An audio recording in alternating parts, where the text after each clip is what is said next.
الشيطان الرجيم. بسم الله الرحمن الرحيم. أحل لكم ليلة الصيام الرفث إلى نسائكم هن لباس لكم وأنتم لباس لهن علم الله أنكم كنتم تختانون أنفسكم فتاب عليكم وعفى عنكم فالآن باشروهن وابتغوا ما كتب الله لكم وكلوا واشربوا حتى يتبين لكم الخيط الأبيض من الخيط الأسود من الفجر ثم أتموا الصيام إلى الليل ولا تباشروهن وأنتم عاكفون في المساجد تلك حدود الله فلا تقربوها كذلك يبين الله آياته للناس لعلهم يتقون ولا تأكلوا أموالكم بينكم بالباطل وتدلوا بها إلى الحكام لتأكلوا فريقا من أموال الناس بالإثم وأنتم تعلمون يسألونك عن الأهلة قل هي مواقيت للناس والحج وليس البر بأن تأتوا البيوت من ظهورها ولكن البر من اتقى وأتوا البيوت من أبوابها واتقوا الله لعلكم تفلحون وقاتلوا في سبيل الله الذين يقاتلونكم ولا تعتدوا إن الله لا يحب المعتدين واقتلوهم حيث ثقفتموهم وأخرجوهم من حيث أخرجوكم والفتنة أشد من القتل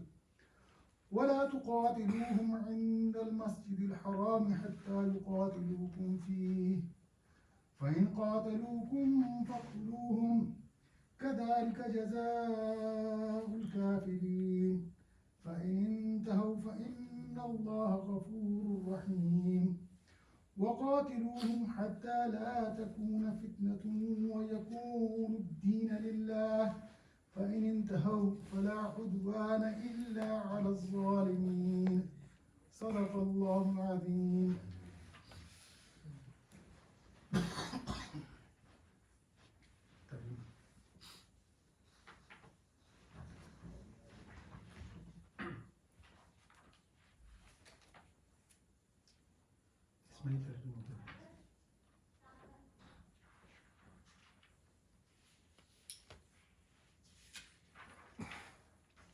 آیت نمبر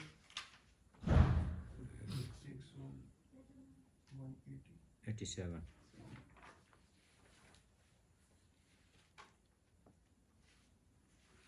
تمہارے لیے روزوں کے زمانے میں راتوں کو اپنی بیویوں کے پاس جانا حلال کر دیا گیا ہے وہ تمہارے لیے لباس ہیں اور تم ان کے لیے لباس ہو اللہ کو معلوم ہو گیا کہ تم لوگ چپکے چپکے اپنے آپ سے خیانت کر رہے تھے مگر اس نے تمہارا قصور معاف کر دیا اور تم سے درگزر فرمایا اب تم اپنی بیویوں کے ساتھ شب باشی کرو اور جو لطف اللہ نے تمہارے لیے جائز کر دیا ہے اسے حاصل کرو نیز راتوں کو کھاؤ پیو یہاں تک کہ تم کو سیاہی شب کی دھاری سے سب پیدا صبح کی دھاری نمایاں نظر آ جائے تب یہ سب کام چھوڑ کر رات تک اپنا روزہ پورا کرو اور جب تم مسجدوں میں معتکف ہو تو بیویوں سے مباشرت نہ کرو یہ اللہ کی باندھی ہوئی حدیں ہیں ان کے قریب نہ پھٹکنا اس طرح اللہ اپنے احکام لوگوں کے لیے بصراحت بیان کرتا ہے توقع ہے کہ وہ غلط رویے سے بچیں گے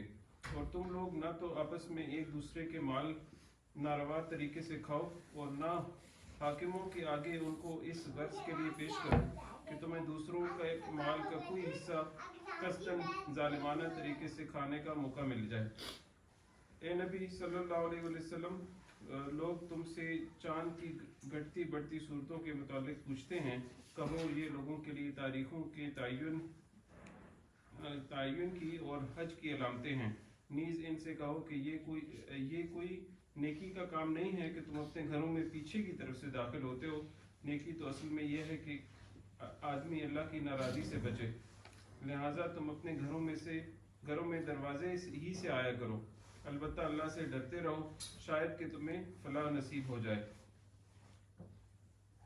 اور تم اللہ کی راہ میں ان لوگوں سے لڑو جو تم سے لڑتے ہیں، مگر زیادتی نہ کرو کہ اللہ زیادتی کرنے والوں کو پسند نہیں کرتا۔ ان سے لڑو جہاں بھی تمہارا ان سے مقابلہ پیش آئے، اور انہیں نکالو جہاں سے انہوں نے تم کو نکالا ہے، اس لیے کہ قتل اگرچہ برا ہے مگر فتنہ اس سے بھی زیادہ برا ہے۔ اور مسجد حرام کے قریب جب تک وہ تم سے نہ لڑیں تم بھی نہ لڑو، مگر جب وہ وہاں لڑنے سے نہ چوکیں تو تم بھی بے تکلف انہیں مارو، کہ ایسے کافروں کی یہی سزا ہے۔ پھر اگر وہ باز آ جائیں تو جان لو کہ اللہ معاف کرنے والا رحم فرمانے والا ہے۔ تم ان سے لڑتے رہو یہاں تک کہ فتنہ باقی نہ رہے اور دین اللہ کے لیے ہو جائے۔ پھر اگر وہ باز آ جائیں تو سمجھ لو کہ ظالموں کے سوا اور کسی پر دست درازی روا نہیں۔ اعوذ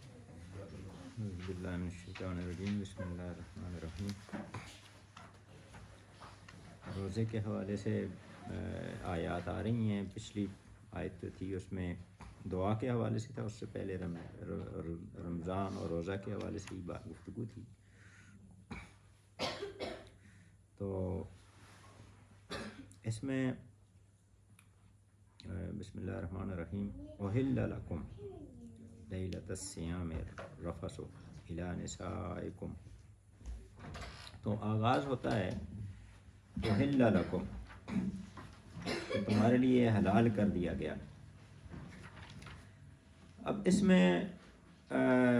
مفسرین میں اس میں مختلف دو رائے پائی جاتی ہیں۔ یعنی کچھ لوگ تو یہ کہتے ہیں کہ یہ اس سے احل لکم کا مطلب یہ بنتا ہے کہ اس سے پہلے یہ حرام تھا، یعنی یہ رات کو بیویوں کے پاس جانا یہ اس سے پہلے حرام تھا۔ اس میں معرف القرآن میں تو ہے کہ یہ حکم قرآن میں نہیں تھا، لیکن صحابہ کرام رضوان اللہ تعالیٰ اجمعین نبی کریم صلی اللہ علیہ وسلم کی تعلیم سے یہ اس پر عمل کرتے تھے۔ ڈاکٹر سار صاحب کا خیال یہ ہے کہ یہ کوئی بیان یعنی واضح طور پر حکم تو نہیں تھا، لیکن یہ چونکہ اس وقت جب روزے فرض ہوئے تو اس سے پہلے ان کے سامنے جو مثال تھی روزوں کی وہ تو یہود کے یہاں روزے تھے، اور قرآن میں یہ بیان بھی کیا گیا کتب علی الذین من قبلکم، اس کا ذکر بھی کر دیا گیا، یعنی ان کے ساتھ مماثلت بیان کی گئی کہ وہاں ان سے جو پچھلی امتیں ہیں ان کے ہاں بھی روزہ فرض تھا۔ تو اس لیے وہ کہتے ہیں کہ پھر لوگوں جب روزہ فرض ہوا تو ان کے سامنے وہ یہود کی مثال تھی، تو یہود کے ہاں یہ ایسا ہی تھا کہ وہ جب رات کو سو جاتے تھے، یعنی ان کا جو روزہ تھا وہ افطار کے بعد کھانے پینے کے بعد پھر دوبارہ شروع ہو جاتا تھا، تو اس لیے اس وجہ سے لوگ اس پر عمل کر رہے تھے۔ اسی طرح یہ ہے کہ کچھ دیگر جو سید مودودی کا بھی خیال تک اس میں یہی ہے کہ وہ کہتے ہیں کہ اس میں کوئی واضح طور پر کوئی حکم نہیں تھا۔ وہ کہتے ہیں کہ اگرچہ اس قسم کا کوئی صاف حکم موجود نہ تھا مگر لوگ یہی سمجھتے تھے کہ ایسا کرنا جائز نہیں ہے۔ اس کے ناجائز یا مکروہ ہونے کا خیال دل میں لیے بسا اوقات بیویوں کے پاس جاتے تھے، اور اس سے ان کے دل میں ایک خیانت کا احساس جو ہے وہ موجود رہتا تھا، لیکن اس کے باوجود وہ یہ کرتے تھے کیونکہ واضح حکم ان کے خیال میں نہیں تھا، تو اس لیے ایک وہ شک کی کیفیت تھی، وہ سمجھتے تھے کہ جائز ہے یا نہیں ہے۔ تو اس سے پھر یہ اندیشہ یہ تھا کہ ایک مجرمانہ اور گناہگار ذہنیت پرورش پاتی رہے گی، تو اس لیے وہ پہلے خیانت پر تنبیہ کی گئی اور پھر فرمایا گیا کہ یہ فعل تمہارے لیے جائز ہے، اب اسے برا فعل سمجھتے ہوئے نہ کرو بلکہ اللہ کی اجازت سے فائدہ اٹھاتے ہوئے قلب و ضمیر کی طہارت کے ساتھ کرو۔ اور تدبر القرآن میں مولانا امین حسن اصلاحی صاحب لکھتے ہیں کہ مسلمانوں نے اپنے اوپر خود یہ پابندیاں عائد کر دی تھی، وہ بھی اس چیز کے ہیں۔ اور البتہ یہ ہے کہ معرف القرآن میں جو مفتی شفیع صاحب کی ہے وہ کہتے ہیں کہ اس سے پہلے ثابت یہ ہوتا ہے احل کا مطلب یہ بنتا ہے کہ یہ پہلے حرام تھی اور پھر اس آیت کے نتیجے میں حلال قرار دیا گیا. احل کا لفظ سے وہ کہتے ہیں کہ اس سے یہ بات واضح ہوتی ہے. اسی طرح تفسیر عثمانی ہے, اس میں بھی انہوں نے یہی کہا کہ یہ پہلے حرام تھی اور اب یہ ہے حلال ہوئی ہے.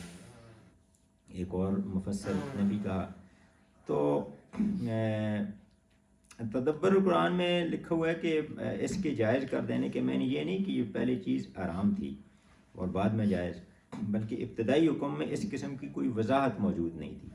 جو کوئی وضاحت موجود نہیں تھی اس لیے بہت سے مسلمانوں نے احتیاط اور تقوی کے لحاظ سے یہ سمجھا کہ یہ چیز نہیں جائز نہیں ہے, یعنی رمضان کی راتوں میں عورتوں کے پاس جانا. اور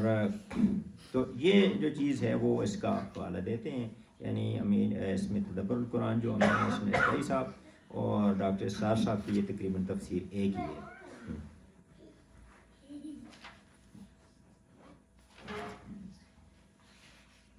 تو اس طرح یہ ہے کہ اس میں مختلف مفسرین کی رائے مختلف بنتی ہے.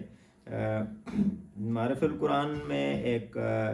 حدیث کا حوالہ دیا گیا. ایک صحابی حضرت برا بن عازب رضی اللہ تعالیٰ عنہ سے وہ روایت کرتے ہیں کہ ابتدا میں جب روزے فرض ہوئے تو افطار کے بعد کھانے پینے اور بیویوں کے ساتھ اختلاط کی اجازت صرف اس وقت تک تھی جب تک سو نہ جائیں. سو جانے کے بعد یہ سب چیزیں آرام ہو جاتی تھیں اور اس لیے بعض صحابہ کو اس میں مشکلات کا سامنا کرنا پڑا. ایک صحابی تھے حضرت قیس بن سرما انصاری رضی اللہ تعالیٰ عنہ. تو وہ دن بھر کی مزدوری کر کے افطار کے وقت گھر پہنچے تو گھر میں کھانے کو کچھ نہیں تھا. بیوی نے کہا کہ میں کہیں سے کچھ انتظام کرتی ہوں. تو جب وہ انتظام کر کے آئیں تو چونکہ دن بھر کے تھکے ہوئے تھے مزدوری کر کے تو ان کی آنکھ لگ گئی. اب وہ جب بیدار ہوئے تو کھانا آرام ہو چکا تھا اور اگلے دن بھی پھر اسی طرح روزہ رکھا اور دوپہر کو ذوق سے وہ بے ہوش ہو گئے. اور اس طرح یہ ہے کہ بعض صحابہ بیویوں کے ساتھ اختلاط میں مبتلا ہو کر پریشان ہوئے. تو اور وہ کہتے ہیں کہ پھر اس کے ان واقعات کے بعد یہ آیت نازل ہوئی ہے. تو اس طرح یہ ہے کہ اس میں اس حوالے سے مختلف جو ہے وہ رائے مفسرین کے اندر ہے. لیکن اگر ان کو جمع کریں تو اس سے یہی بات پتہ چلتی ہے, زیادہ تر مفسرین کا میرے ذہن میں پھر یہی بات بنتی ہے کہ اس کا کوئی حکم نہیں تھا باقاعدہ طور پر اور اس پہ عمل کر رہے تھے. یعنی کہ کوئی حدیث ہمیں نہیں ملتی کہ جس میں نبی صلی اللہ علیہ وسلم نے یہ فرمایا ہو کہ یہ چیز جائز نہیں ہے. تو اس لیے یہ ہے کہ ہم اسی پر اتفاق کرتے ہیں. تو احل لکم لیلۃ الصیام الرفث الی نسائکم, اور یہ کہا گیا کہ تمہارے لیے رمضان کی راتوں میں بیویوں کے پاس جانا حلال کر دیا گیا. اور ہن لباس لکم وانتم لباس لہن, اس میں لباس کی جو وضاحت ہے یہ بھی مختلف مفسرین نے مختلف کی ہے کہ جس طرح لباس اور جسم کے درمیان کوئی پردہ نہیں ہوتا اور دونوں کا اتصال و تعلق غیر منفک ہوتا ہے, لباس اسی طرح ناگزیر ہے جس طرح بیویاں ہیں. اور لباس یہ بھی ہے کہ لباس چونکہ ایک انسانیت کی علامت ہے اور اگر دیکھا جائے تو لباس ہی سے سارا انسان کا جو خاندانی نظام بنتا ہے, یعنی انسان اور حیوانی معاشرے اور انسانی معاشرے کے اندر جو بنیادی فرق ہے وہ یہاں سے شروع ہوتا ہے, لباس سے, پردہ سے, ان احکامات سے, اور اسی کے نتیجے میں خاندان بنتا ہے. ہم دیکھتے ہیں کہ حیوانوں کے اندر کیونکہ لباس نہیں ہے, پردے کے احکام نہیں ہیں, تو ان کے ہاں پھر وہ کوئی خاندان بھی نہیں بنتا, یعنی کوئی بیوی کو مستقل بیویوں کا تصور, کوئی فیملی کا تصور نہیں ہوتا. اور ان کے ہاں جو جن سے مخالف اتصال ہے اس کے اندر کوئی قاعدہ, کوئی قانون نہیں ہے, اور صرف یہ ہے کہ وہ ایک دوسرے سے ملتے ہیں اور اس میں اولاد پیدا ہوتی ہے, جبکہ ایک مستقل خاندان جو ہے وہ انسان کے اندر پیدا ہوتا ہے. تو اس لیے یہ ہے کہ لباس کا حوالہ دیا گیا. بعض مفسرین نے اس کے علاوہ بھی لباس کے حوالے سے کہا کہ لباس سے یہ بھی پتہ چلتا ہے کہ جو تشبیہ دی گئی اس سے ایک تو یہ ہے کہ قریبی تعلق ظاہر ہوتا ہے, دوسرا یہ ہے کہ آپس میں جس طرح انسان اور لباس پر ڈیپینڈنس ہوتی ہے اس کی, اس پر منحصر ہوتا ہے, تو وہ بھی اس سے اظہار ہوتا ہے. یہ مثال سے یہ ظاہر ہوتا ہے. پھر جسمانی قرب جس طرح لباس اور انسان کا ہوتا ہے اس سے یہ وہ بھی ظاہر ہوتا ہے. پھر ایک دوسرے کے لیے زیب و زینت ہیں, یہ بھی بات اس میں ظاہر ہوتی ہے. باہمی اطمینان و سکون اور راحت اور آسائش کا ذریعہ ہوتا ہے انسان اور لباس. اور اسی طرح لباس اور انسان کا یہ بھی تعلق ہے کہ ایک دوسرے کے رازدار ہوتے ہیں لیکن ایک دوسرے کی پردہ پوشی کرتے ہیں. تو یہ بھی جو ہے آپس میں یہ تعلق بنتا ہے. تو یہ لباس کے حوالے سے یہ ساری جو باتیں ہیں اس میں واضح ہوتی ہیں. اور پھر آگے فرمایا گیا کہ حلم اللہ انکم کنتم تختانون انفسکم فتاب علیکم وعفا عنکم، کہ اللہ کو علم ہے کہ تم اپنے آپ سے خیانت کر رہے تھے. اب خیانت کا جو لفظ ہے کہ وہ یعنی وہ ذہن میں ہی ان کے تھا کہ یہ شاید منع ہے، اور جس طرح وہ یہود کو دیکھتے تھے وہ نہیں کرتے، وہ ان کے ہاں یہ چیز منع تھی. تو اس کے باوجود چونکہ واضح کوئی حکم نہیں تھا تو ذہن کے اندر جو ہے وہ ان کے یہ تھا کہ یہ کچھ صحابہ کے ذہن میں یہ بھی تھا کہ غلط ہے، لیکن پھر وہ اس پر عمل کر رہے تھے. تو اللہ تعالیٰ نے فرمایا کہ اللہ کو یہ سارا جتنا بھی تم کر رہے تھے وہ تمہارے علم میں تھا، تو اللہ تعالیٰ نے تمہیں معاف کر دیا اور تم سے درگزر کی. اور فالآن باشروہن، اور اب ان سے مباشرت کرو. اور وابتغوا ما کتب اللہ لکم،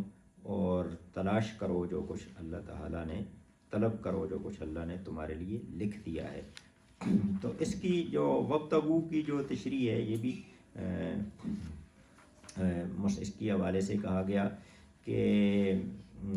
ڈاکٹر سراج صاحب کہتے ہیں کہ اس سے مراد یہ ہے کہ اولاد اور سکون دو چیزیں اس میں ہیں. اس سے مراد ہے ما کتب اللہ علیہ، یعنی بیویوں کے پاس جو جانا ہے اس سے دو جو ہے وہ اللہ تعالیٰ دو چیزیں اس سے عنایت کرتے ہیں، ایک اولاد اور ایک سکون. تو دونوں چیزیں اس میں آ جاتی ہیں. وابتغا کے مطلب ایک اور تفسیر کے اندر ہے کہ کسی ابتغاء کا مطلب کسی چیز کے طلب کرنا اور حاصل کرنے کی کوشش کرنا، اور اس سے مراد اولاد اور نسل ہے. اور یہاں اجازت کے ساتھ گویا ایک تنبیہ بھی کی گئی کہ بیویوں کے پاس جاؤ. کتب اللہ سے مراد وہ کہتے ہیں کہ اولاد ہے، تو اس لیے بیویوں کے پاس اولاد کی خاطر جاؤ. باقی اس کے علاوہ یہ ہے کہ یعنی اصل مقصود یہی ہونا چاہیے. تو جس طرح حیوانوں کے اندر جن سے مخالف سے اتصال جو ہے اس میں کوئی خاص مقصد نہیں ہوتا، تو اسی طرح اس سے یہ بات اخذ کی گئی کہ یہ جو فیملی پلاننگ ہے، خاندانی منصوبہ بندی ہے، یہ اس کی ممانعت اس سے ظاہر ہوتی ہے کہ بیویوں کے پاس جانے کا مقصد بیان کر دیا گیا کہ مقصد یہ ہے کہ جو اللہ تعالیٰ نے تمہارے لیے لکھ دیا، یعنی اولاد جو ہے یہ مقصد ہے بنیادی طور پر. تفسیر عثمانی میں ہے کہ لوہے اس محفوظ میں جو اولاد تمہارے لیے اللہ نے مقدر فرما دی ہے، عورتوں کی مباشرت سے وہ مطلوب ہونی چاہیے، ماذ شہوت رانی مقصود نہ ہو. یعنی ایک بلند تر مقصد فی ظلال القرآن کے اندر بھی یہی ہے کہ اصل مقصد یہ ہے کہ یہ اولاد اس سے مقصود ہونا چاہیے، صرف جسمانی اور حیوانی لذت کو مقصود نہیں ہونا چاہیے. اور اس کے بعد پھر وَكُلُوا وَاشْرَبُوا حَتَّى يَتَبَيَّنَ لَكُمُ الْخَيْطُ الْأَبْيَضُ مِنَ الْخَيْطِ الْأَسْوَدِ مِنَ الْفَجْرِ. تو یہ بات واضح کر دی گئی کہ ایک وقت کا تعین بھی کر دیا گیا. ثُمَّ أَتِمَّ الصِّيَامَ إِلَى اللَّيْلِ، پھر رات تک جو ہے وہ اپنے روزے کو مکمل کرو. تو اس طرح یہ ہے کہ اب اس کی تشریح بھی کر دی گئی. اس کی کہا گیا کہ یہ خیط الابیض اور خیط الاسود جو ہے اس سے مراد یہ ہے کہ جب رات کے آخری حصے میں افق کے مشرقی کنارے پر سفیدہ صبح کی باریک داری نمودار ہو جاتی ہے تو وہ روزے کا آغاز ہوتا ہے. اور جب دن کے آخری حصے میں مشرق کی جانب سے رات کی سیاہی بلند ہوتی نظر آ جائے تو وہاں سے رات کا آغاز ہو جاتا ہے. تو اس میں سید مودودی کا یہ خیال ہو، کہتے ہیں کہ اس میں اللہ تعالیٰ نے ایک ایسے پیمانے بنائے ہیں کہ اس میں چند سیکنڈ یا منٹ کے ادھر ادھر ہونے سے روزہ خراب نہیں ہوتا. اور اس میں وہ ایک حوالہ دیتے ہیں کہ نبی کریم صلی اللہ علیہ وسلم جب سورج ڈوبتے ہی بلال رضی اللہ تعالیٰ عنہ کو وہ پکارتے کہ لاؤ ہمارا شربت، تو بلال بعض اوقات کہتے کہ آپ ہی تو دن چمک رہا ہے. اور رسول صلی اللہ علیہ وسلم فرماتے کہ جب رات کی سیاہی مشرق سے اٹھنے لگے تو روزے کا وقت ختم ہو جاتا ہے. تو یہ ایک وقت کا جو ہے وہ تعین کر دیا گیا ہے. رات کی تاریکی سے مراد یہ یعنی سیاہ خیط الاسود جو ہے اس سے مراد رات کی تاریکی، اور خیط الابیض جو ہے وہ صبح کی روشنی اس سے بن جاتی ہے. باقی اس میں یہ بھی کہا گیا، کچھ حدیث کا حوالہ بھی دیا گیا کہ حضور صلی اللہ علیہ وسلم نے فرمایا کہ اگر تم میں سے کوئی شخص سحری کھا رہا ہو اور اذان کی آواز آ جائے تو فوراً نہ چھوڑ دے، بلکہ اپنی حاجت بھر کھا پی لے. تو مطلب یہ ہے کہ اس میں نیت جو ہے وہ درست ہونی چاہیے، احتیاط کرنی چاہیے، لیکن یہ ہے کہ بالکل کوئی واضح طور پر اس میں گنجائش کا امکان وہ کہتے ہیں کہ اس کے اندر ہے. معرف القرآن میں اس کی کچھ مزید تشریح کی گئی ہے. وہ کہتے ہیں کہ شک کی حالت میں یعنی صبح صادق کا یقین ہونے سے پہلے کسی نے کچھ کھا پی لیا تو گنہگار نہ ہوگا، لیکن اگر بعد میں تحقیق سے ثابت ہوا کہ اس وقت صبح ہو چکی تھی تو پھر اس پر قضا لازم ہوگی. اسی طرح اگر وہ اسی سے وہ کہتے ہیں کہ اس سے یہ بھی بات نکلتی ہے کہ اگر 29 تاریخ کے بعد روزہ کر لیا اور اس کے بعد پتہ چلا کہ وہ روزہ اس دن اگلا 30 کا بھی تھا، 29 کے بعد عید کر لی تو پھر اس کی صورت میں بھی قضا لازم ہوگی. اور اسی طرح اگر کوئی بادل کا دن ہے اور پہلے ہی اندھیرا ہو گیا ہے اور غروب کے گمان پر روزہ افطار کر لیا، بعد میں سورج نکل آیا تو یہ شخص گنہگار نہ ہوگا لیکن قضا واجب ہوگی.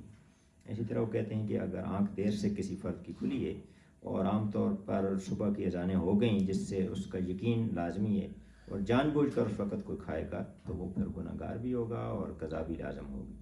لیکن مشکوک حالت میں کہ اس کو یقین نہیں ہے کہ ابھی صبح ہوئی ہے اور اس میں کھائے گا تو گناہ تو نہیں ہوگا لیکن قضا جو ہے وہ اس صورت میں اس کو دینی پڑے گی. ثم اتم الصیام الی اللیل، اس کی جو تشریح ہو گئی ہے، لیکن یہ ہے کہ اس میں کہا گیا کہ چونکہ اہل تشریح جو ہیں وہ کہتے ہیں کہ لیل سے مراد رات ہے، تو اس لیے تھوڑا سا وہ تاخیر کے ساتھ اس کو روزے کو افطار کرتے ہیں. اور باقی جو ہے امت کا ہے اس پہ یہ ہے کہ اتفاق نبی صلی اللہ علیہ وسلم کا طرز عمل تھا. آگے پھر اس کے آگے اعتکاف کا حکم آ جاتا ہے، کیونکہ رمضان کے اندر ہی اعتکاف بھی ہوتا ہے. اور اس میں کہا گیا کہ اس میں خواتین کے پاس جانا یہ نہیں ہے، اس کے بعد جائز نہیں ہے. باقی رمضان کی راتوں میں تو جائز ہے، لیکن اس کے دوران رات کبھی خواتین کے پاس جانا وہ درست نہیں ہے. وَلَا تُبَاشِرُوهُنَّ وَأَنْتُمْ عَاكِفُونَ فِي الْمَسَاجِدِ، مسجد سے مراد یہ ہے کہ اس میں یہ بھی اعتکاف کے حوالے سے کہا گیا کہ مسجد سے مراد وہ مسجد ہے کہ جہاں نماز باقاعدگی سے ہوتی ہو. اور اس میں اعتکاف کی اس میں یہ جو حکم دیا گیا تو اس کی جو تشریح کرتے ہیں تدبر القرآن میں امین اسلائی صاحب کہ چونکہ اعتکاف سے مقصود جو ہے تبتل اللہ ہے. یہ جو سورۃ المزمل کی آیت ہے وَاذْكُرِ اسْمَ رَبِّكَ وَتَبَتَّلْ إِلَيْهِ تَبْتِيلًا، کہ اپنے رب کے نام کا ذکر کیا کرو اور سب سے کٹ کر اس کے ہو رہو. یہ اس کے مطابق یہ ہے کہ یہ رات کے وقت بھی یہ پابندی لگائی گئی. تلک حدود اللہ ہے فلا تقربوها، یہ اللہ کی حدود ہیں ان کے قریب نہ جاؤ. تو یعنی کہ حکم یہ دیا گیا کہ یہ جو اللہ کی حدود ہیں تو اس میں تفہیم القرآن میں کہا گیا کہ اس طرح اس حدیث کا حوالہ دیا گیا کہ نبی کریم صلی اللہ علیہ وسلم نے فرمایا کہ ہر بادشاہ کی ایک چراگاہ ہوتی ہے. یعنی پرانے وقتوں میں یہ تھا کہ بادشاہ کے جو جانور تھے ان کے لیے کچھ چراگاہ مقرر ہوتی تھی. اور کوئی فرد اگر یہ ہے کہ فرمایا گیا کہ ہر بادشاہ کی ایک حما ہوتی ہے اور اللہ کی حما اس کی وہ حدیں ہیں جن سے حلال و حرام کا فرق قائم ہوتا ہے. تو جو جانور حما کے گرد ہی چرتا رہے گا ہو سکتا ہے ایک روز وہ حما کے اندر داخل ہو جائے. تو مطلب یہ ہے کہ اس سے ایک سیف ڈسٹنس جو ہے رہنا چاہیے. تو اس سے کچھ مفسرین نے پھر اس میں بھی یہ کیا ہے کہ جو آخری حد ہے سحری کی اور افطاری کی تو اس سے تھوڑا سا ڈسٹنس رہنا چاہیے. خاص طور پر سحری کے وقت جو ہے تھوڑا سا ڈسٹنس جو ہے وہ رکھنا چاہیے. اور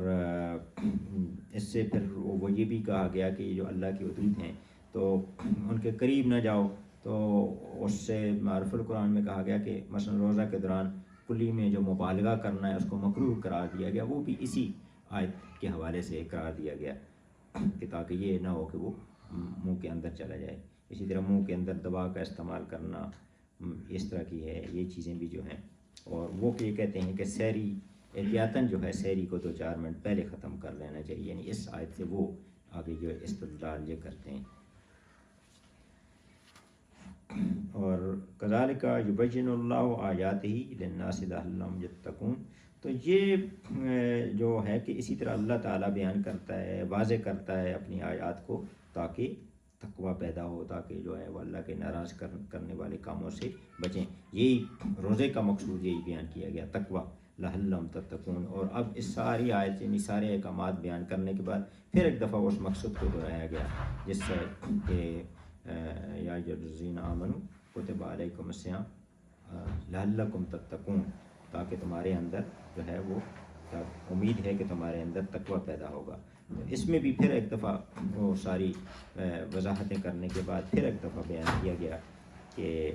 اس لیے کہ تاکہ تمہارے اندر شاید کہ تمہارے اندر تقوی پیدا ہو. کذالک یبین اللہ کے حوالے سے امین اصلاحی صاحب نے یہ تحقیق کی کہ یہ وہاں ہی آتا ہے کہ جہاں ایک پہلے جو حکم آ جاتا ہے اور اس کے بعد اس کی کوئی مزید وضاحت ہوتی ہے تو اس جگہ پر یہ عموماً یہ لفظ آتا ہے کہ یعنی اس کے بعد مزید وضاحت کے لیے جو آیت آتی ہے تو اس کے ساتھ یہ لفظ بیان ہوتا ہے. تو اسی طرح یہ ہے کہ پہلے چونکہ روزے کے احکامات جو ہیں یہ جو پچھلی آیات کے اندر ہم نے پڑھے وہ حکم آ گیا تھا، یہ پچھلی جو آیات ہیں اور رمضان کے حوالے سے بھی آ گیا تھا. تو اب یہ ہے کہ کچھ اس کے حوالے سے جو غلط فہمیاں تھیں ان کے تدارک کے لیے یہ مزید احکامات آئے ہیں، تو اس لیے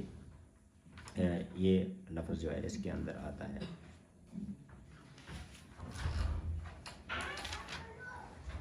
اس کے بعد پھر اگلی جو آیت آتی ہے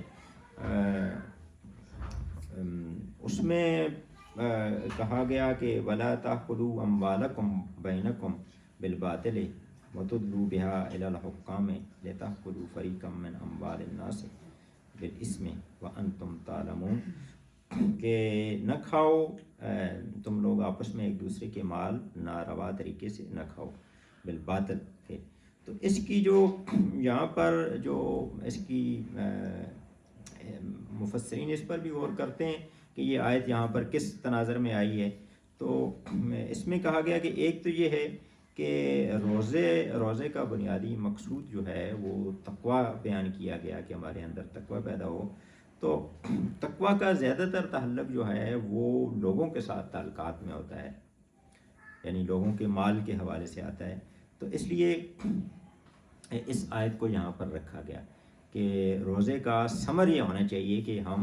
لوگوں کے مال باطل طریقے سے نہ کھائیں، اس میں احتیاط کریں. جس طرح ہم نے شروع میں یہ تقوی کے حوالے سے وہ حضرت ابی ابن کعب اور حضرت عمر رضی اللہ عنہ کے درمیان جو گفتگو تھی وہ بیان ہوئی کہ حضرت ابی ابن کعب نے بیان فرمایا کہ تقوی اس طرح ہے کہ جیسے کوئی تنگ شاہراہ ہو، تنگ راستہ ہو اور اس کے ارد گرد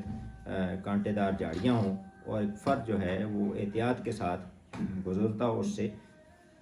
تو اس کو تقوی کہا جاتا ہے. تو اس میں بھی یہ ہے کہ ہمارا اگر دیکھا جائے تو زندگی کے زیادہ تر معاملات جو ہے وہ لوگوں کے ساتھ تعلقات کے حوالے سے ہوتے ہیں اور تقوی کی زیادہ ضرورت بھی اسی حوالے سے ہوتی ہے. تو اس لیے روزے کے احکامات کے بعد پھر یہ حکم جو آتا ہے. دوسری ایک اور اس سے تعلق بنایا گیا، تفسیر عثمانی نے کہا کہ روزہ طہارت نفس کے لیے ضروری ہے.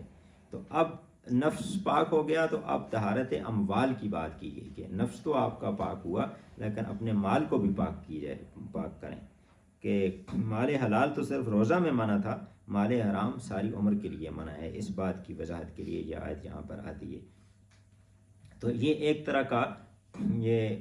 ڈاکٹر صاحب کہتے ہیں کہ یہ عقل حلال جو ہے، یہ حلال کھانا، یہ درس حقیقت انہوں نے لفظ استعمال کیا لٹمس ٹیسٹ ہے. اس طرح کسی چیز کے لیے ٹیسٹ ہوتا ہے کہ تم روزہ کا جو مقصود بیان کیا گیا کہ شاید تمہارے اندر تقوی پیدا ہو جائے، تو یہ پھر جو ہے لوگوں کے حوالے سے تمہارا طرز عمل جو ہے یہ درست ہونا چاہیے کہ ان کے مال حرام طریقے سے نہ کھاؤ. اور ایک اس کے ساتھ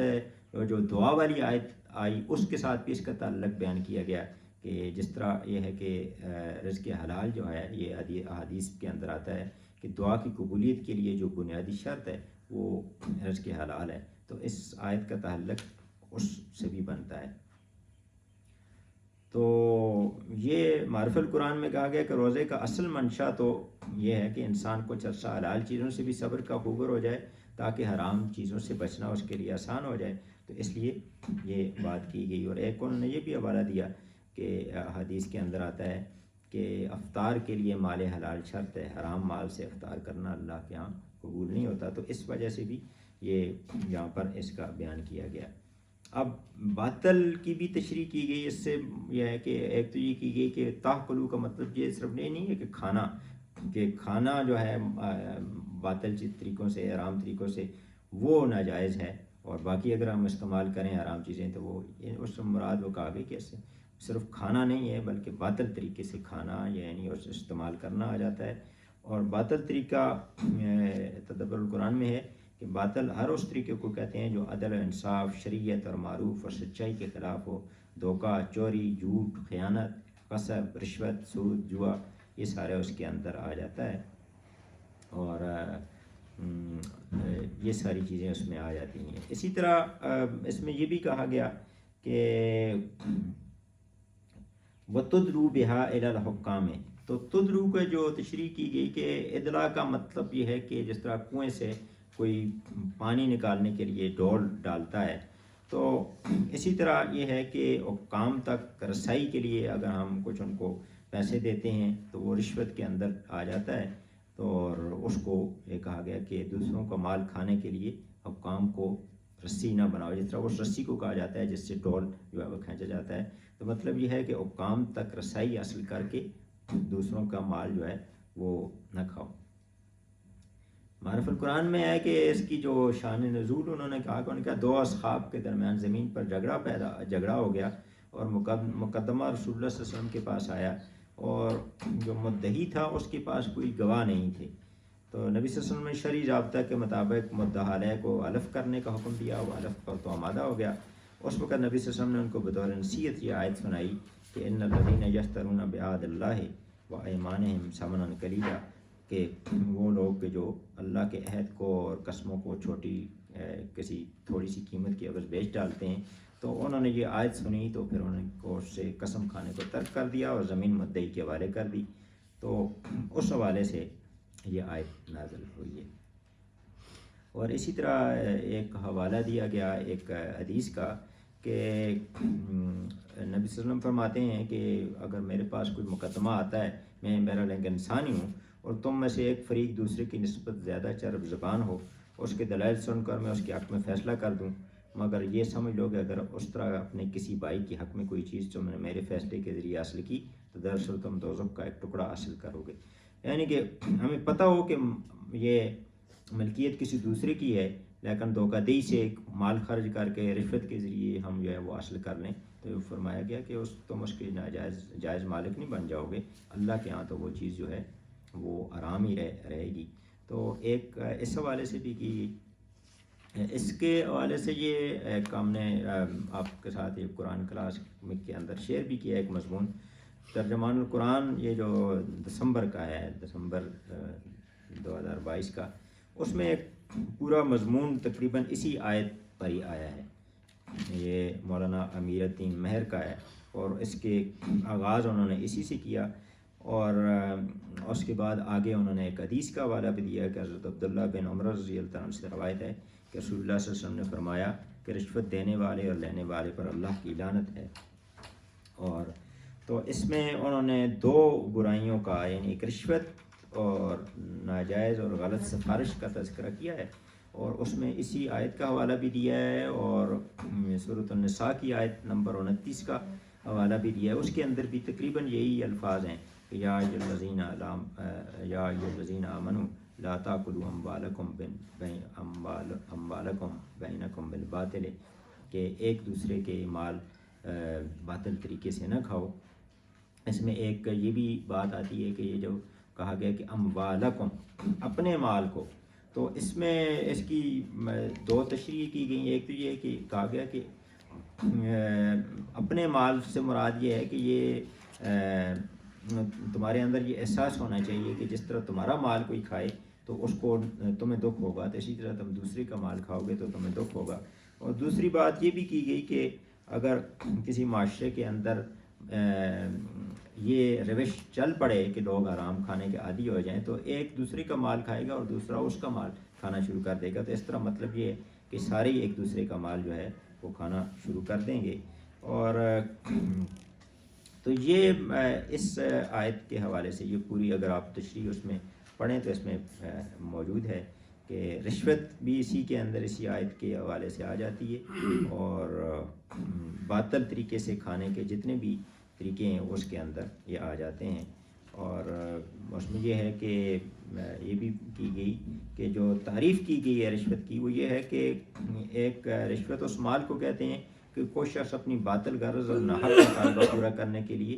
کسی بااختیار شخص یا حاکم کو دے تاکہ اس کی حق میں فیصلہ کرے۔ اسی طرح جو شخص کسی خدمت کا معاوضہ اور تنخواہ پاتا ہو اور اس خدمت میں لوگوں سے کسی نوعیت کا فائدہ حاصل کرے، اور یعنی اپنی جو تنخواہ سے زائد وہ حاصل کرتا ہے تو وہ دراصل وہ رشوت کے اندر آتا ہے اور اسی آیت کے اندر وہ آ جاتا ہے۔ تو یہ ایک تفصیلاً اس کے بارے میں مضمون ہے، اگر آپ ترجمان قرآن پڑھتے ہیں تو اس کے اندر کو رشتہ مہینے کے اندر آیا، کرنا یہ ہے کہ ہم نے اس میں قرآن کلاس کے اندر اس کو شیئر کیا ہے۔ اب یہ ہے کہ آگے چلنے سے پہلے ذرا پچھلے 2-3 سے میں بات ہوئی ہے کہ ساتھ ہم یہ تھوڑا سا وقت جو ہے اس کو دیں یہ اجتماعی مطالعہ کو، تو چونکہ روزے کے حوالے سے بات آ رہی ہے اور تو اس میں یہ اسلامی عبادات پر تحقیقی نظر جو کتاب ہے اس کا مطالعہ ہم تھوڑا سا کر لیں، اس لیے میں ٹائم یہ ہے چونکہ 17 منٹ ہو گئے ہیں تو 10 منٹ ہم اس کو دینا چاہتے ہیں، تو اس کو ذرا دیکھ لیں۔ یہ یہاں ہی ان کتابوں کو رکھیں گے اور پھر یہاں ہی ان کو پڑھا کریں گے، تاکہ یہ کتاب اس لیے ضروری ہے کہ ہمارے اندر یہ جو اسلامی عبادات کا جو بنیادی تصور ہے وہ واضح ہو جائے کہ کس کنٹیکسٹ میں ہم روزے کے حوالے سے بات کر رہے ہیں اور نماز کے حوالے سے۔ تو اس کا جو پہلے 7 پیجز ہیں وہ ہم ایک نظر آپ ڈال لیں پھر اس پہ گفتگو کر لیتے ہیں۔ حقیقت عبادت صفحہ نمبر 7 سے 14 تک۔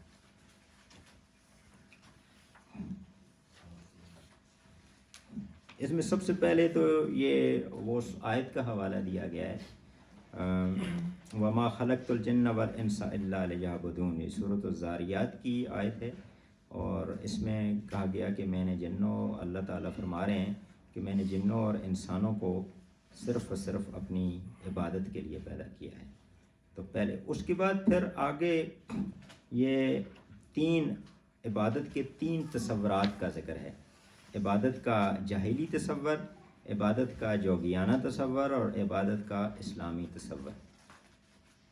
اس نے ایک نظر اس کو دیکھ لیں اگر کہ جاہلی تصور کے اندر وہ کہتے ہیں کہ اس سے مراد یہ ہے کہ جب لوگ جو ہے وہ صرف اور صرف چند مراسم عبودیت تک محدود کر دیں، یعنی ہمارے معاشرے کے اندر دیکھا جائے تو یہی عام تصور جاہلی تصور یہ ہے کہ لوگ یہ سمجھتے ہیں کہ جس طرح کسی آج یہ جو آج آئی بھی ہے نا، یہ جو ابھی آیت آئی ہے ہماری کہ تدلو بہا الی الحکام لتأکلوا فریقا من اموال الناس، یعنی لوگ یعنی اس کی جو تشریح کی گئی کہ جس طرح رسی کے ذریعے مال حرام، رسی کے ذریعے جو پانی نکالا جاتا ہے، اسی طرح کہا گیا کہ اس مال کو حرام کھانے کا ذریعہ نہ بناؤ۔ تو حکام تک یعنی جو عام ایک معاشرے کے اندر یہ ہے کہ جو بڑا آدمی ہے یا حاکم ہے وہ محض تعریف سے خوش ہو جاتا ہے۔ تو اگر ہم یہ ہے کہ عبادت کا جہلی تصور یہ ہے کہ ہم اس کو نماز، روزہ، حج، زکوٰۃ صرف ان چیزوں تک محدود کر دیتے ہیں، اگر جس کو انگلش میں ہم کہتے ہیں ریچولس، تو ریچولس تک محدود کریں، اور ہمارے معاشرے کے اندر یہی ہے کہ باقی چیزوں کو ہم نے عبادت سے خالی کر دیا ہے، اور صرف ہم کہتے ہیں ان چیزوں کے اندر ہم بہت احتیاط کرتے ہیں۔ اس طرح اب روزے کا تصور آ گیا تو روزے کے اندر ہم بہت زیادہ احتیاط کرتے ہیں کہ جی اس کی ہمارا روزہ خراب نہ ہو جائے، اس کے اندر یہ ہے کہ وقت سے پہلے جو ہے وہ کھا نہ لیں، کہیں کوئی لقمہ نہ کر رہے ہیں، کوئی پانی جو ہے وہ اندر چلا نہ جائے، اور جو ہے سحری کے وقت دیر نہ ہو جائے، ان چیزوں کا بہت زیادہ خیال کرتے ہیں۔ اس طرح نماز کے حوالے سے ہم بہت زیادہ احتیاط کرتے ہیں، اور اس کی بہت زیادہ اہمیت ہمارے ہاں ہوتی ہے کہ اس میں ہمارا جسم پاک ہونا چاہیے، جگہ پاک ہونی چاہیے، وہ ساری چیزیں ہوتی ہیں۔ یعنی اس تک ہم عبادت کا لفظ جب آتا ہے تو اس کے اندر اس چیز کو ہم محدود کر دیتے ہیں۔ تو یہ وہ لکھتے ہیں کہ اسی طرح انسان یہ سوچتا ہے کہ اس کا معبود بھی انسان سے خوشامد، نظر و نیاز اور اظہار عاجزی کا طالب ہے۔ انہی تدبیروں سے اسے اپنے حال پر مہربان کیا جا سکتا ہے اور اسے خوش کر کے کام نکالا جا سکتا ہے۔ اس تصور کی بنا پر جعلی مذاہب چند مخصوص اوقات میں مخصوص مراسم ادا کرنے کو عبادت سمجھتے ہیں۔ دوسرا تصور یہاں کہا گیا کہ عبادت کا جوگیانہ تصور، کہ جوگیانہ تصور یہ ہے کہ انسان یہ دنیاوی زندگی کی ذمہ داریوں سے سبکدوشی حاصل کر کے صرف اخروی نجات حاصل کرے۔ تو یہ یعنی راہبانہ تصور اس کو کہتے ہیں، کہ انسان جو ہے دنیا کے معاملات سے الگ تھلگ ہو جائے، کٹ جائے۔ جس طرح نبی صلی اللہ علیہ وسلم کے سامنے ایک پاس 3 صحابہ آئے، نبی صلی اللہ علیہ وسلم کو انہوں نے پوچھا، اور کچھ ام المومنین سے پوچھا کہ وہ کیسے نماز پڑھتے ہیں، روزہ رکھتے ہیں، ساری چیزیں۔ تو پھر انہوں نے آپس میں گفتگو شروع کر دی کہ ایک نے کہا کہ میں ساری رات عبادت کیا کروں گا۔ نبی صلی اللہ علیہ وسلم تو رات کو سوتے بھی ہیں، لیکن وہ تو اللہ کے نبی ہیں تو ان کو اتنی ضرورت نہیں ہے۔ دوسرے نے کہا کہ میں شادی نہیں کروں گا۔ تیسرے نے کہا کہ میں سارا سال روزے رکھا کروں گا۔ تو نبی صلی اللہ علیہ وسلم نے ان کو بلا کے اس کو وضاحت کی کہ ایسا نہیں ہے، یہ طریقہ ٹھیک نہیں ہے، جس طرح میرا طریقہ ہے اس طریقے کے مطابق چلو۔ اس موقع پر نبی صلی اللہ علیہ وسلم نے فرمایا کہ میری سنت سے اعراض کرے وہ ہم میں سے نہیں ہے، یعنی یہ طریقہ ٹھیک نہیں ہے۔ تو یہ عیسائیت کے اندر بہت زیادہ ہے یہ، اور اسی کے تصور کے لحاظ سے ہمارے معاشرے کے اندر بھی آ جاتا ہے۔ علامہ اقبال یہ کہتے ہیں کہ if you fix your gaze on completely on other worldliness then what happened to Christianity was perfectly natural۔ یعنی کہ کرسچینٹی کے اندر، عیسائیت کے اندر انہوں نے جو نیکی کا یہ تصور یہ بنا لیا عبادت کا، کہ جو دنیا سے کٹ جائے، جو دنیا سے کنارہ کش ہو جائے اور دنیا کے معاملات میں حصہ نہ لے۔ تو وہ کہتے ہیں کہ پھر جو کچھ کرسچینٹی کے ساتھ ہوا بالآخر، کہ اب وہ دنیا سے بے دخل کر دیا اس کو انہوں نے، تو وہ یہ جو کچھ تھا اس کے ساتھ یہ نیچرل تھا۔ تو یہ جو تصور ہے یہ جوگیانہ تصور ہے، وہ جو دنیا کی زندگی، اس کی ذمہ داریاں، اس کے تعلقات سے باہر نجات کا راستہ ڈھونڈتے ہیں۔ تو مطلب عام معاملات کو وہ عبادت نہیں سمجھتے۔ اس کے بعد پھر آگے آ جاتا ہے عبادت کا اسلامی تصور۔ اسلامی تصور وہ کہتے ہیں کہ اسلامی تصور کا مطلب یہ ہے کہ زندگی کے سارے معاملات میں اور زندگی کے ہر لمحے میں اللہ کی اطاعت کرنا، یہ اسلامی تصور ہے۔ اور اس میں پھر آگے وہ ایک مثال دیتے ہیں، صفحہ نمبر 9 پہ آ جاتا ہے، 2 ملازمین کی مثال دی جاتی ہے۔ تو وہ کہتے ہیں کہ جو شخص اپنے اوقات میں سے تھوڑا سا وقت خدا کو پوجنے کے لیے الگ کر دیتا ہے اور اس تھوڑے سے وقت میں عبادت کی چند مخصوص مراسم ادا کر دینے کے بعد سمجھتا ہے کہ میں نے خدا کا حق ادا کر دیا ہے۔ یعنی اگر صرف وہ یہ ہے کہ چند رمضان کے مہینے میں روزے رکھ لیتا ہے تو وہ سمجھتا ہے بس میں نے اب حق ادا کر دیا ہے، نماز پڑھتا ہے کہتا ہے میں نے حق ادا کر دیا، آج کرتا ہے۔ تو اس کے بعد اب میں آزاد ہوں کہ اپنی زندگی کے معاملات کو جس طرح چاہوں انجام دوں۔ تو اس کی مثال بالکل ایسی ہے جیسے کہ ملازم، جسے آپ نے رات دن کے لیے نوکر رکھا ہو، جسے پوری تنخواہ دے رہے ہوں، وہ صبح شام آپ کو جھک جھک کر سلام کر دیا کرے، اس کے بعد آزادی کے ساتھ جہاں چاہے کھیلتا پھرے، جس کی چاہے نوکری بجا لائے۔ اور دوسرا جو تصور جو جوگیانہ تصور، اس کا وہ مثال دیتے ہیں، جو شخص دنیا اور اس کے معاملات سے الگ ہو کر ایک گوشے میں جا بیٹھتا ہے اور اپنا سارا وقت نماز پڑھنے، روزہ رکھنے اور قرآن پڑھنے اور تسبیح کرنے میں صرف کر دیتا ہے، اس کی مثال اس شخص کی سی ہے جسے آپ نے اپنے باغ کی رکھوالی کے لیے مقرر کریں، مگر وہ باغ اور اس کے کام کاج کو چھوڑ کر آپ کے سامنے ہر وقت ہاتھ باندھے کھڑا رہے، اور صبح سے شام اور شام سے صبح تک آقا آقا پکارتا رہے، اور جو ہدایات آپ نے اس کو دی ہیں اس کو خوشالانی کے ساتھ اور ترتیل کے ساتھ بس پڑھتا رہے، یعنی قرآن کے ساتھ جو ہم سلوک کر رہے ہیں آج کل یہی کر رہے ہیں، اور اس کے مطابق باغ کی اصلاح و ترقی کے لیے کام زرک نہ کرے، یعنی اس کو وہ جو ہدایات ملی ہیں اس کو، اب قرآن ہدایت ہے، ذالک الکتاب لا ریب فیہ ھدی للمتقین، تو یہ ہدایت ہے، تو ہم اس ہدایت کو صرف پڑھتے رہیں، اور یہ اس کی مثال اسی نوکر کسی ہوگی پھر۔ تو اسلام کا تصور عبادت یہ ہے کہ آپ کی ساری زندگی خدا کی بندگی میں بسر ہو، اور آپ اپنے آپ کو دائمی اور ہم وقتی ملازم سمجھیں۔ تو اس کے بعد پھر یہ آگے اسی کی تشریح ہے آخر تک، اور اس میں یہ کہا گیا کہ پس دنیا کو چھوڑ کر، صفحہ نمبر 11 پہ اگر دیکھیں اس میں لکھا ہوا ہے کہ بس دنیا کو چھوڑ کر کونوں اور گوشوں میں جا بیٹھنا اللہ اللہ کرنا عبادت نہیں، بلکہ دنیا کے دندوں میں پھنس کر اور دنیاوی زندگی میں دنیاوی دندوں میں پھنس کر اور دنیاوی زندگی کی ساری ذمہ داریوں کو سنبھال کر خدا کے قانون کی پابندی کرنا عبادت ہے۔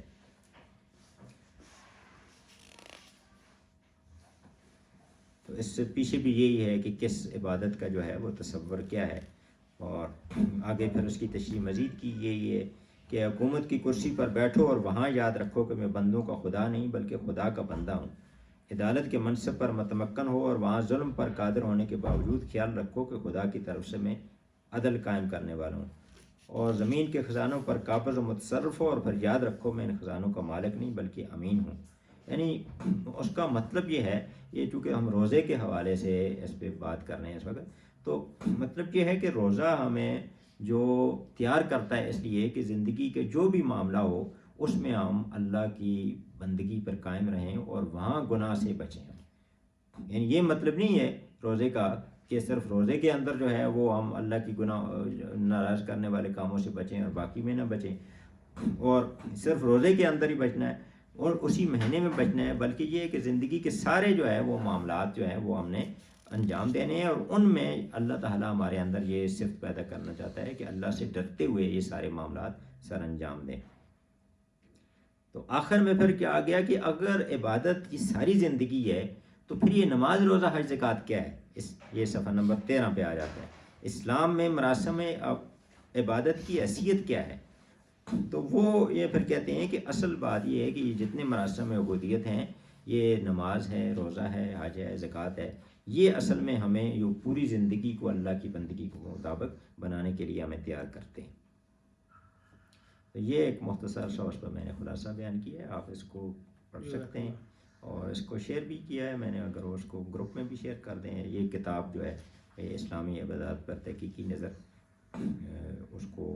گروپ کے اندر بھی شیئر کیا جا سکتا ہے، اس کو سمجھ لیں۔ یہ بہت عام ہے کہ تاکہ ہم عبادت کی جو تصور ہے اس کو سمجھ لیں۔ اس کے بعد پھر آگے اس میں ایک حصہ نماز کے بارے میں اور ایک روزہ کے بارے میں ہے، تو اس پہ انشاءاللہ پھر اگلے میں بات کر لیں گے۔ تو کتابوں کو ادھر ہی رکھ لیں تاکہ یہاں ہی پھر ہم دے دیا کریں اور اس کو اسٹڈی کر لیا کریں۔